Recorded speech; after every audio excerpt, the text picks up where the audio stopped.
voters. You know, that seems for me like a good day to do such a referendum.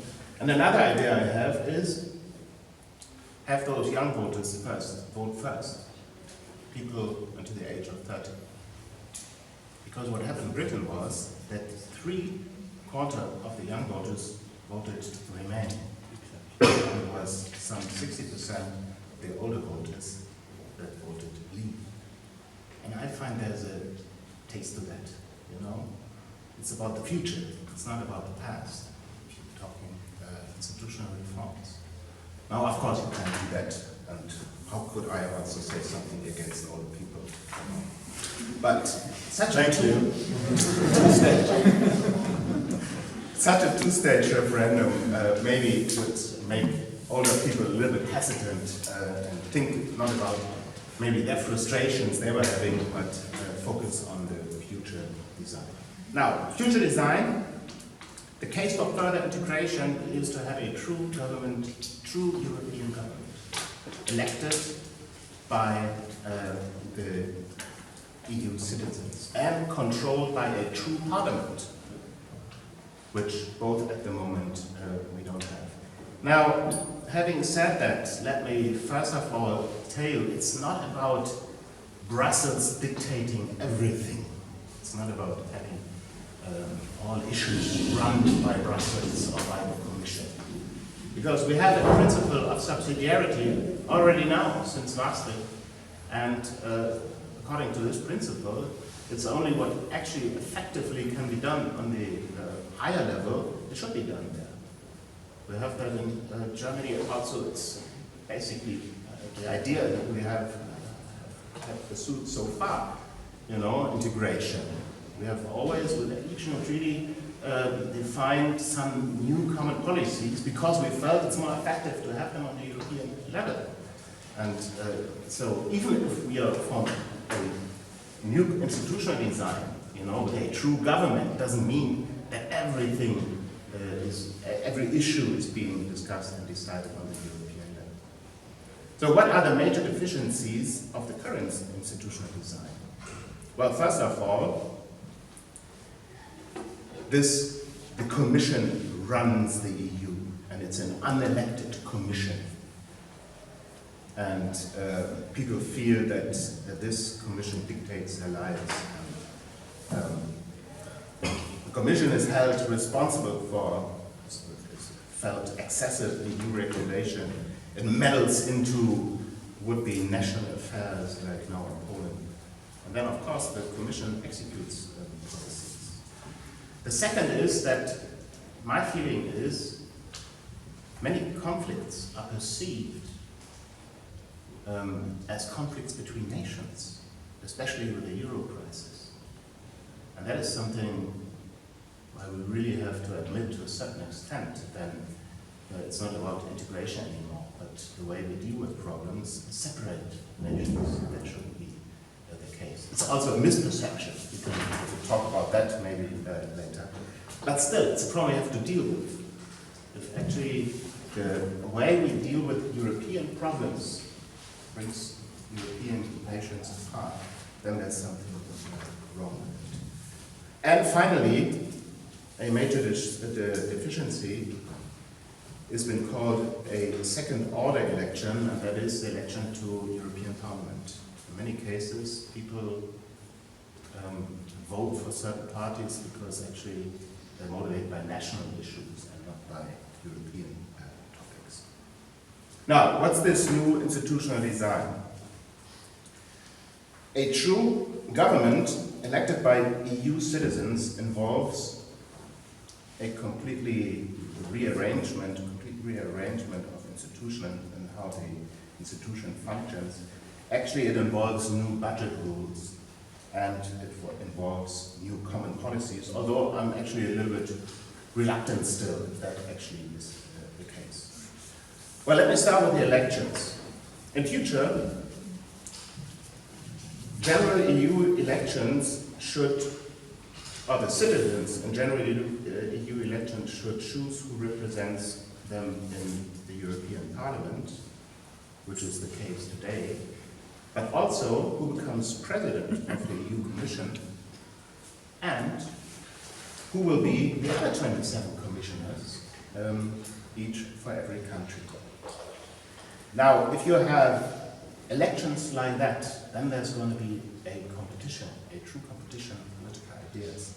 And to my mind, this is also going to foster the identity and also, of course, bring information about actually the European topics. And then the executive is constituted and dependent upon political parties with a majority of parliamentary seats. That implies for the European Commission that it has the following functions. It's the Commission that sets the political agenda, and not the European Council, the Council of Leaders, like today. The Commission still would be initiating legislation like today, and then the European Parliament and Council would be involved with the co-decision process, which from my point would be similar to what we have today. The Commission would execute common policies like today, but it also would propose the budget. And then EP and Council would have to improve.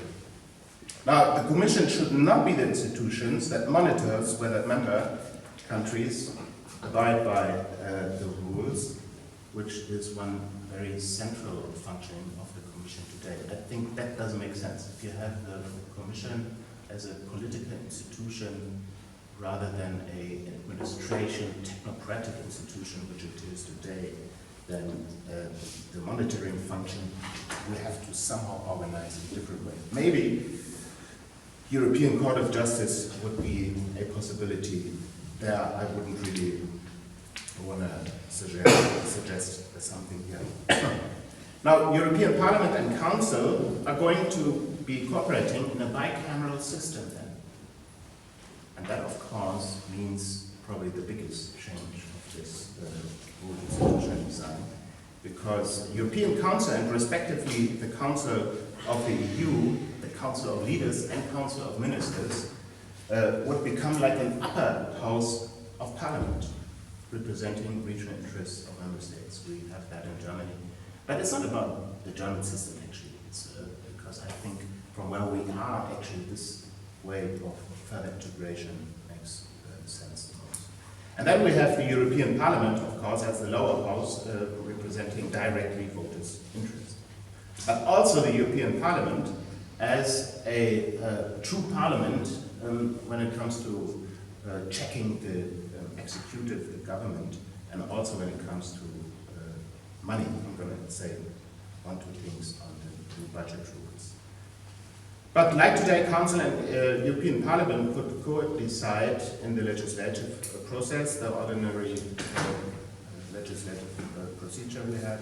And also in the Council decisions, we could have the double majority like today, which implies 50% of the votes representing 65% of population.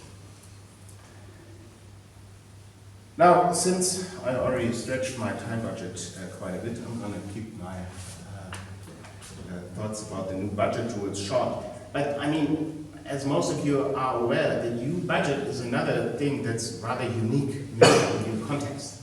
It's small, 1% of GDP, 150 billion euro is ridiculous. So that's another thing that really struck me when I was following the Brexit discussion. And even in Germany, you know, people say, wow, it's 5 billion euro.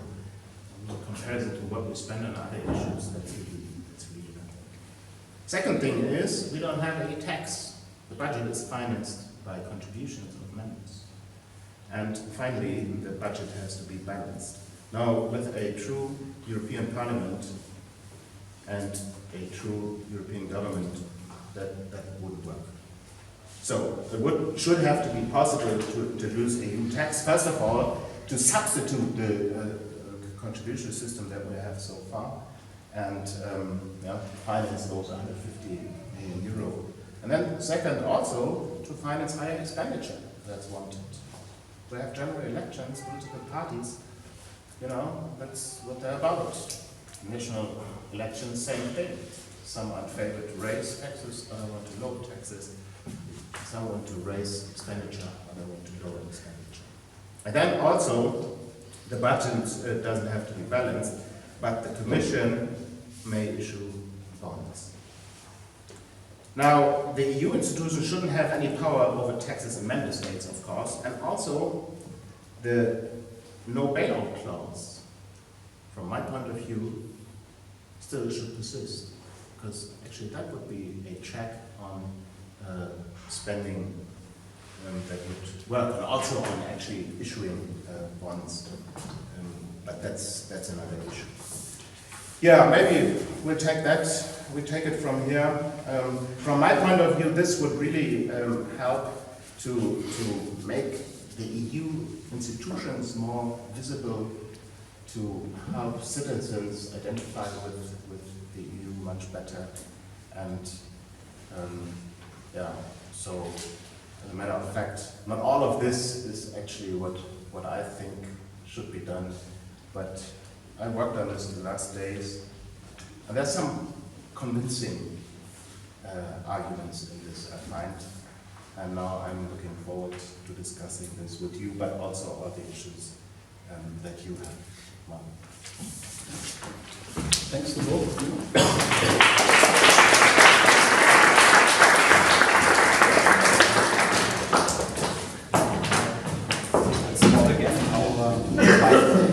Questions from the audience now. Let's see how much convincing has happened here from the two statements, and let's open up.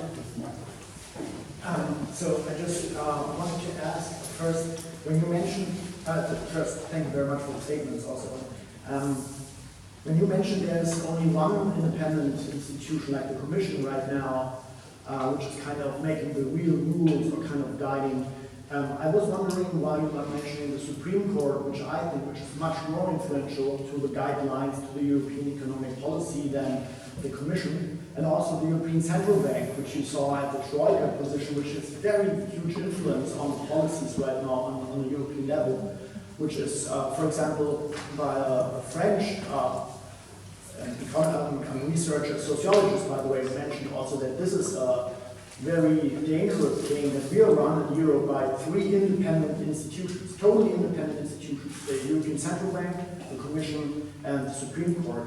So this is my question, why did you mention that? Was there a reason for it? And the second reason is, the second question is, I don't think that it's so much that the European people should ask or should inform themselves more. I think it's more important to ask, and this is also going to the plenum, why? I mean, I think we need really creative solutions. This is a unique situation we're in.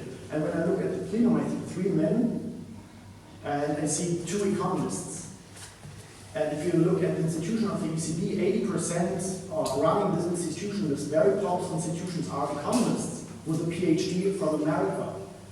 And so there's a very, very small way of looking at the whole problem. And where's the diversity of solving the problem in these institutions? So these 2 questions. Why not mentioning these 2 institutions, and where's the lack of expertise in these institutions? You addressed my colleague directly, I guess?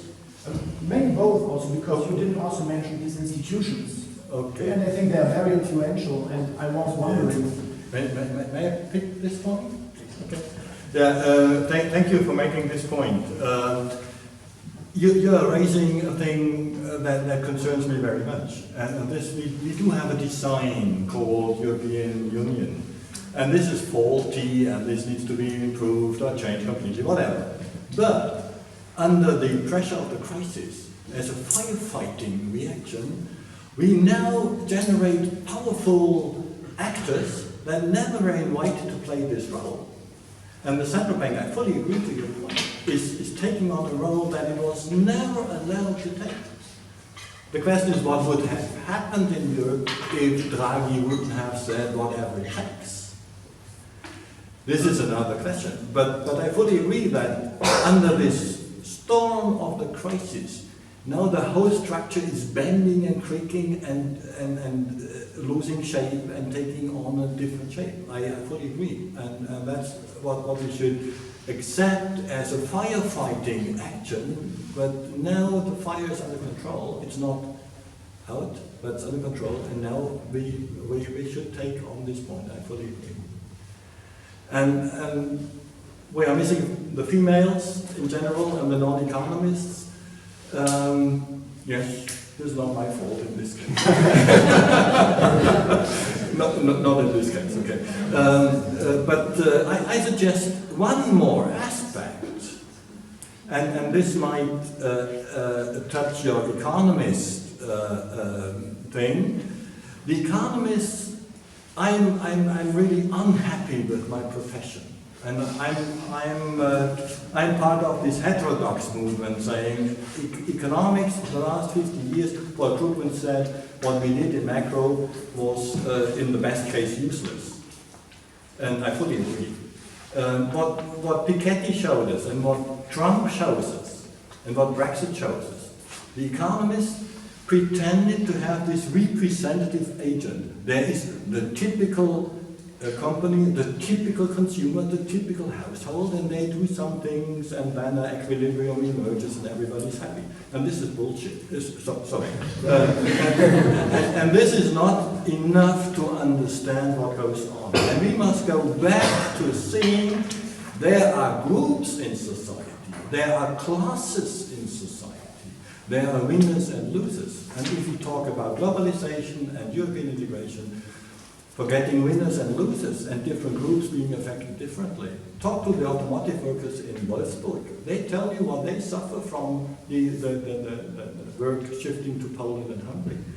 So we must pick up reality instead of equilibrium thinking. So the economists must change. I think the economists can make a good contribution to the whole problem, but not the typical economist. Well, maybe let me add that, well, with economists, I basically say for this event that's could have been completely different, you know, it's just turned out to be that way that we're sitting here. But also, if you think about European integration and the EU so far, from my understanding, it's still at the core of this lies the single market. It's still a project about economic integration, especially since peace, we have peace, but have had peace for decades now. And so the new justification for European integration is prosperity, and the single market is at the core of this justification. So it does make sense to a certain extent, at least not to forget about economists. As much as you probably can solve debt crisis we have in the Eurozone, and other countries, by the way, it's not just the Eurozone. We've had a debt crisis in the States, we have debt crisis in Japan and other countries. But you can solve this crisis without economists. Now, as far as institutions go, well, first of all, I already talked far too long. Had I also talked about these institutions, you know, you probably would have left and had some beer, so I didn't want to risk that. But also, I'm not so skeptical about actually the legitimacy of these institutions. From my point of view, the EU Commission is not independent. Parliament checks the Commission. And second, the reason why we have an independent central bank, that there's no democratic deficit there, is that we restrict ourselves, we restrict the decisions of Parliament so that we have a stable currency. That was the model by the German Bundesbank. But if you look at the Federal Reserve Bank in the States, that's pretty much the same. It's an independent institution. And there's not going to be a election process about the president of a central bank or how important inflation is or not. I would say that would not be a good thing. To have an independent central bank is a very good thing. And now with the European Court of Justice, as an economist, it feels the same. It's important to have one institution. And the Court of Justice like the Supreme Court in the States or the Bundesverfassungsgericht, doesn't have an active role in policy making. It's interpreting treaties, and it's trying to find possible interpretations of treaty rules, and then also making statements that says this is not possible anymore. And from my understanding, you need such a thing as a Court of Justice for that.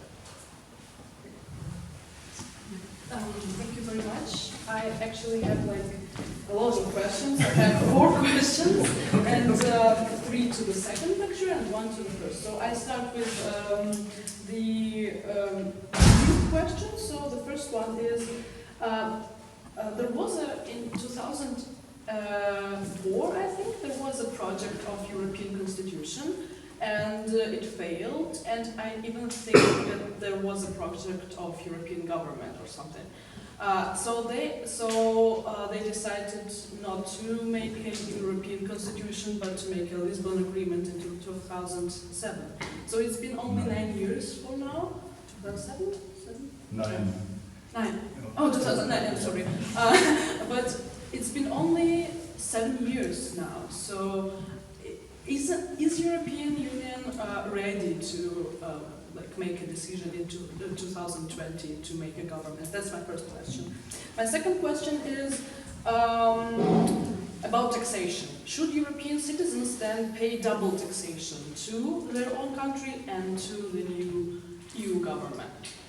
And I have a comment. There was you said there was just minor conflicts after the after the creation of European Union, but what about conflict in Serbia and in Yugoslavia? It wasn't a minor conflict, it's just a comment. I mean, I don't think this was a minor conflict. And for the first lecture, I have a little bit rhetorical question. So you said that there is no European nation. I mean, maybe as seen from the European citizen, there is no European nation, but so-called European nation has deeper roots. Not only European integration, but the common Roman civilization ancestry and the common civilization, like the project of European integration is not new. It's not only about 1950. It's deeper. It's French Revolution. It's everything. So, do you really think that there is no such a term as European nation? Thank you.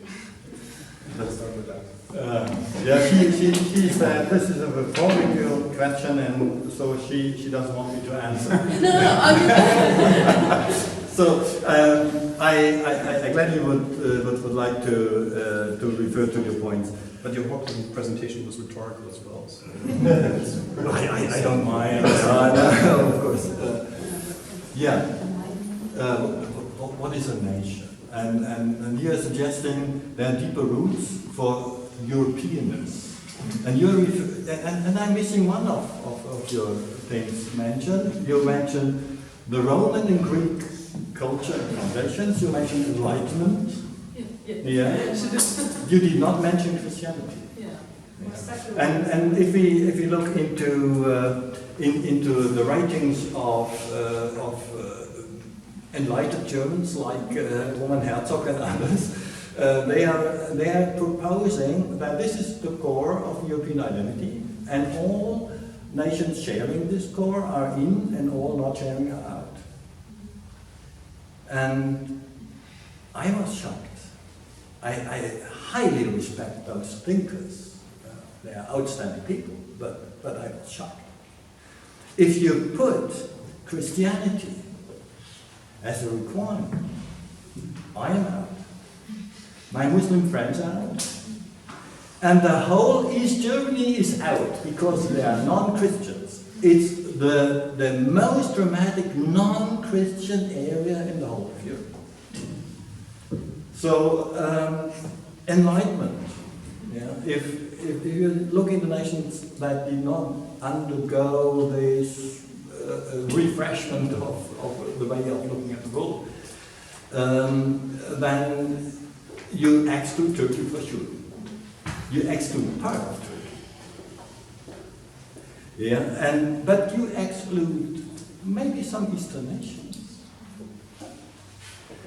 And if you put the Roman Empire, and where it laid its seeds into the nations, you include Northern Africa, and you exclude anything north of the Main, River Main. You exclude Northern Germany and all Nordic states. So I think this is not a very strong concept for drawing the boundaries around what is European. He mentioned this famous Eurobarometer survey asking, how do you feel? And the answer is, especially for the youngs, I feel European. But predominantly, I feel that ich bin ein Berliner. Yeah? I'm a Berliner, I am German, I am European, I am a citizen of this world. So this is a clear layers. And my question is, how far does what constitutes a nation stretch over those layers? And the proof of the pudding to an economist is money. I'm ready to share with Europe. No, Americans, no. No, not they're Germans. I'm ready to share with my Germans. More or less. We do have a strong fight in Germany about this sharing resources between rich federal states and poor federal states. But we do it somehow, you know? We pick a fight, but we do it. But as soon as my Greek friends, and I have many friends in Greece and Poland and France and so on, and as soon as they put their hands into my pocket, friendship ends. Because they decide and I pay, no. And so solidarity is a thing I mentioned. And the test of solidarity is, the most severe test of solidarity is, am I ready to die for you? And my Polish friends know, and my father's family is from Estonia. And Estonia, Latvia, Lithuania, and Poland, they are now asking for troops. And what does that mean? That means we go with an army ready to die. My nephew, a wonderful young man, he's going to be wie sagt man Offizier? Military, he's starting military career. And am I ready to send this wonderful young man to die for the Polish people? I am not sure. I want to decide on that. Our parliament decides on which of our young people go to die. So those two tests of proofs of the pudding, money and life. And put this to Europe.